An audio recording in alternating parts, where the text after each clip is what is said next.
मणिपुर हिंसा को 45 दिन पूरे हो चुके हैं और अब आज से प्रधानमंत्री नरेंद्र मोदी का 5 दिवसीय विदेश यात्रा शुरू हो चुका है और इसी बीच में आरएसएस ने गंभीर परेशानी जताई है। आरएसएस भी इस पूरे मुद्दे को निगरानी को देखते हुए उन्होंने कहा है कि मणिपुर में 45 दिनों से जारी हिंसा पर अब आरएसएस भी अपनी चिंता जता रहा है, सरकार से हर संभव कदम उठाने की अपील भी कर रहा है। एक पेपर के माध्यम में ये है, आगे उन्होंने कहा है आरएसएस सरवाहक ने सभी से शांति की अपील करते हुए कहा है कि दोनों समुदाय की ओर व्यापक प्रयासों की आवश्यकता है। इसका समाधान मैतेई लोगों के बीच असुरक्षा और निराशक्ता की भावना और कुकी समुदाय की वास्तविक चिंता को एक साथ संबोधित करने की आवश्यकता है। यानी एक तरफ प्रधानमंत्री नरेंद्र मोदी जब मणिपुर को जलता हुआ छोड़कर विदेश दौरे पर हैं, तो वहीं दूसरी तरफ आरएसएस ने इसके ऊपर गंभीर चिंता जताई है और कहा है सरकार को इसमें हर संभव मदद उठाने की जरूरत है। तो जब मणिपुर की बात हो रही है, तो मणिपुर का वो पहला दौर जब प्रधानमंत्री नरेंद्र मोदी वहां पर गए थे और चुनावी यात्रा उन्होंने की थी। चुनावी यात्रा के दौरान आज पहली बार जब मणिपुर का चुनाव हुआ था तो बीजेपी की जीत हुई थी। प्रधानमंत्री नरेंद्र मोदी वहां पे गए थे। 25 फरवरी 2017 को इंफॉल में चुनावी रैली में प्रधानमंत्री नरेंद्र मोदी वहां पहुंचे थे और क्या कुछ कहा था, आगे मैं कुछ कहूं इससे पहले आप ये वीडियो क्लिप जरूर देखिए। यहाँ पे सिर्फ चुनाव जीतने के लिए यहाँ के समाजों को एक दूसरे का दुश्मन बना के रख दिया। भाई भाई तो लड़ा दिया आपने।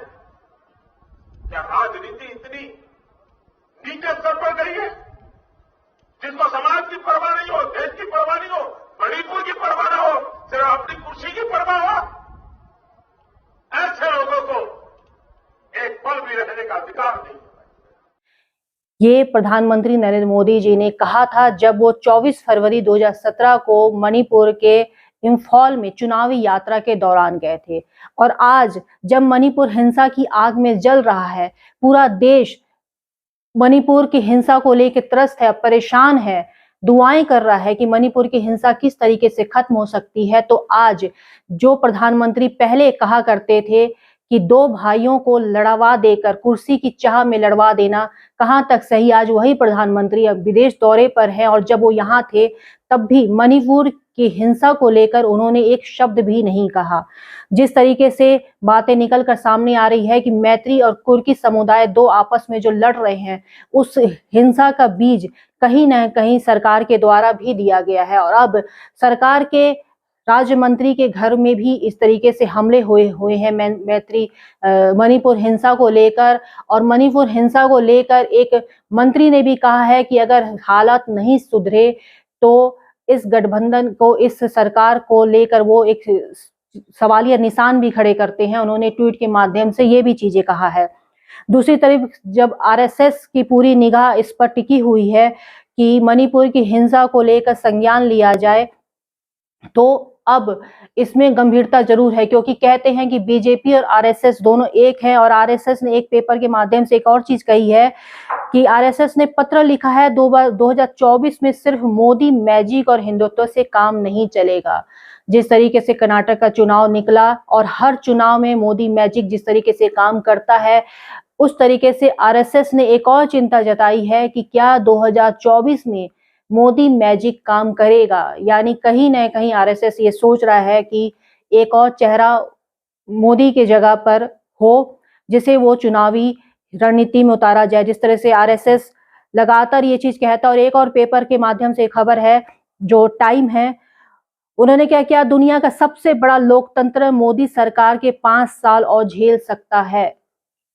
ये भी अखबारों के माध्यम से खबर है। और आरएसएस जिस तरीके से चीजें निकल कर सामने आ रही है, और काफी दिनों पहले भी एक चीजें थी कि जब उत्तर प्रदेश की योगी सरकार जब कोरोना काल में विषम परिस्थिति में चिताएं जल रही थी और 100 जो है गंगा में बहाए जा रहे थे, तो उस समय ये चिंता जताई जा रही थी बीजेपी के द्वारा कि क्या योगी आदित्यनाथ को बदल दिया जाएगा तब उस समय भी बातें हो रही थी कि दो बाहरी लोग आरएसएस के प्रभुत्व वाली बीजेपी में लीड कर रहे हैं। एक तो थे योगी आदित्यनाथ और दूसरे थे हेमंत बिस्वा, जो आरएसएस से नहीं आते हैं लेकिन फिर भी वो आरएसएस में लीड कर रहे थे। तो कहीं ना कहीं योगी का चेहरा उत्तर प्रदेश के मुख्यमंत्री के तौर पर बदलने की बात शुरू हो चुकी थी, लेकिन आरएसएस ने मुख्यमंत्री योगी आदित्यनाथ का साथ दिया था और यही देन है कि आज वो चेहरा आज भी मुमकिन है। लेकिन जब आरएसएस बात कर रहा है कि क्या 2024 में